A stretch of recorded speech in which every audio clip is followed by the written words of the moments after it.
Let's see the question. The manufacturer produce two product A and B. Both the products are processed on the two different machines. The available capacity of the first machine is 12 hour in a day, and that second machine is 9 hour per day. Okay, each production of required 3 hours on the both machines. Okay, so definitely LPP का सम है तो हम लोग use graphical approach.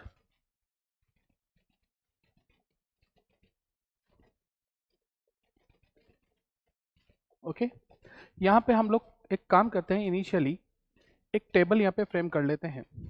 एक table अगर हम लोग यहाँ बना लेते हैं तो हमारे लिए डेटा रीड करना थोड़ा सा आसान हो जाएगा.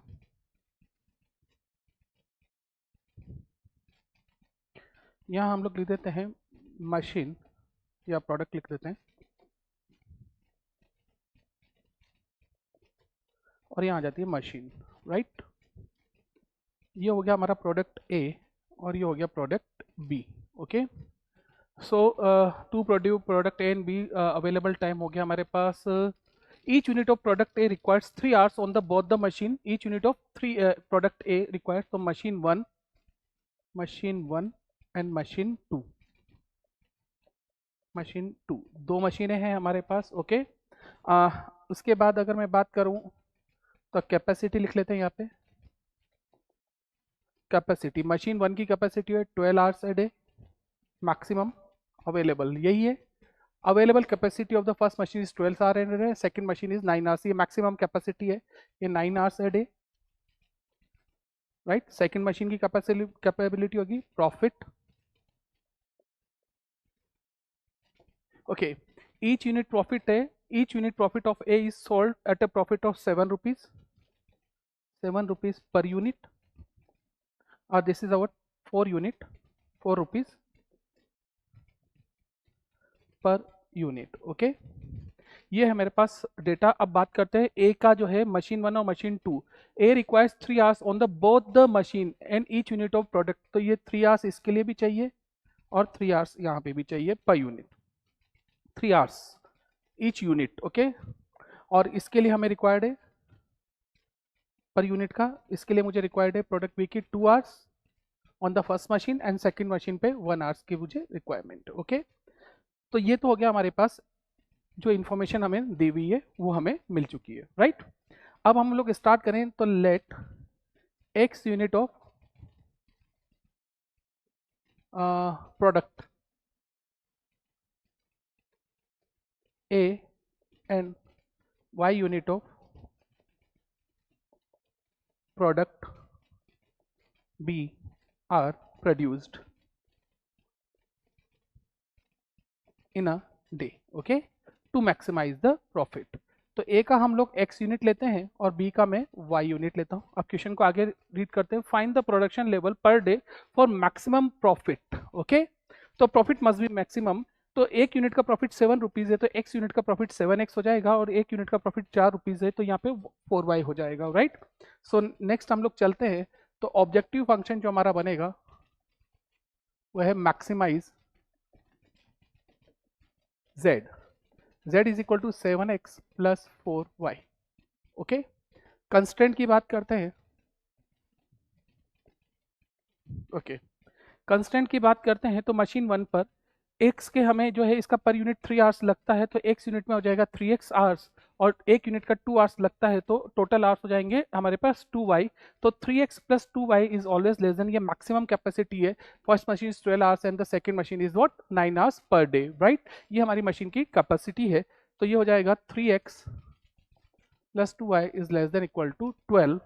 और सेकंड कांस्टेंट अगर मैं बात करूं तो 3x plus y is less than equal to 9. 3x plus y less than equal to 9 और डेफिनेटली जो यूनिट है वो नेगेटिव तो नहीं होगा. ये हमारे पास कंस्टेंट बन चुका है. आइएगा पहले नंबर का जो लाइन हम लोग ड्रॉ करेंगे वो 3x plus 2y is equal to 12 draw करेंगे. तो इसमें वही हम लोग,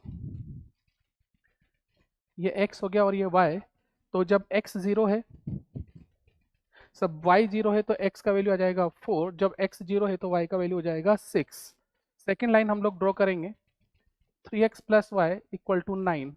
तो इस लाइन के लिए जो पॉइंट है on the axis, x axis and y axis. जब y 0 है तो x का वैल्यू 3 आएगा, जब x 0 है तो y का वैल्यू 9 आएगा. आइएगा ग्राफ ड्रॉ करते हैं। ओके, ग्राफ ड्रॉ करते हैं। पहले लाइन के लिए 4,0 1 2 3 एंड 4, राइट, 4,0। सेकेंड पॉइंट होगा 0,6 1 2 3 4 5 एंड 6 7 8 9, तो 1 2 3 4 5 एंड 6, तो 0,6, राइट। तो मेरा लाइन ये हो जाएगा, राइट। नाउ कंस्टेंट है लेस देन, अगर लेस देन कंस्टेंट है तो 0 लिखूंगा, 0 लिखूंगा, 0 लेस देन 12, यानी 0,0 इस हाफ में लाई करेगा जो इस इक्वेशन को, इन इक्वेशन को सेटिस्फाई कर रहा है, तो ऑब्वियसली इस लाइन के बिलो वाला पोर्शन होगा। अगेन सेकेंड लाइन है 3,0, राइट, कलर चेंज करते हैं, 3,0 और 0,9, 1 2 3, ये 0,9, राइट। तो ये लाइन, एक मिनट रुकिएगा, ये लाइन हमारा कुछ इस तरीके से बनेगा।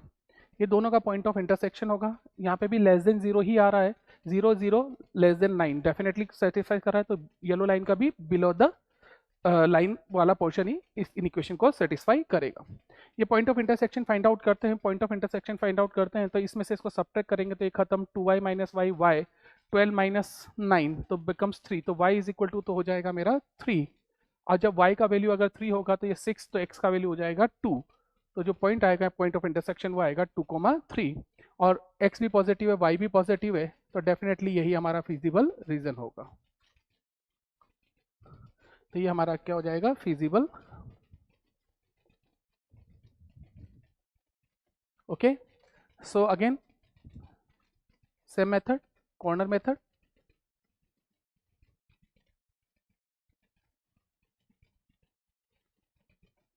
corner point or z, z is what, 7x plus 4y,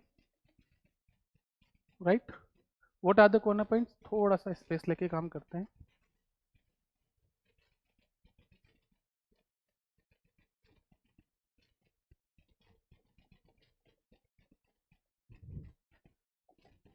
seven x plus 4y, okay.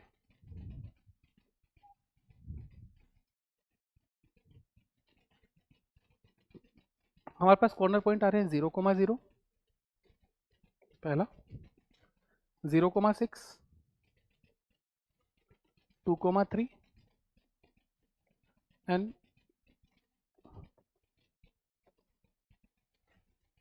2,3 and 3,0, right. तो z कैलकुलेट करते हैं, 0, तो z इज इक्वल टू 0, 0 लिखता हूँ मैं तो ये 0 हो जाएगा, और 6 से करूँगा तो ये 24 हो जाएगा, तो z का वैल्यू यहाँ 24 आ जाएगा, 2 लिखता हूँ तो ये हो जाएगा z इज इक्वल टू 14, और 3 लिखता हूँ तो 12 विच कम्स आउट 26, और जब यहाँ पे 3 लिखते हैं तो 7 3 21, और एक y का वैल्यू 0, तो ये आपके पास जो हो गया वो मैक्सिमम हो गया। ओके ओके, सो हमारा जो प्रॉफिट आंसर हम लोग लिख सकते हैं, profit will be maximum when x is equal to 2 and y is equal to 3, यानी प्रोडक्ट ए का 2 यूनिट और प्रोडक्ट बी का 3 यूनिट प्रोड्यूस हो। और मैक्सिमम प्रॉफिट अगर बात करें, मैक्सिमम प्रॉफिट, सो वो हो जाएगा मेरे पास 26 रुपीज़। Okay, 26 rupees. सो इस क्वेश्चन का जो है फाइनली ये आंसर हमें मिलेगा। ओके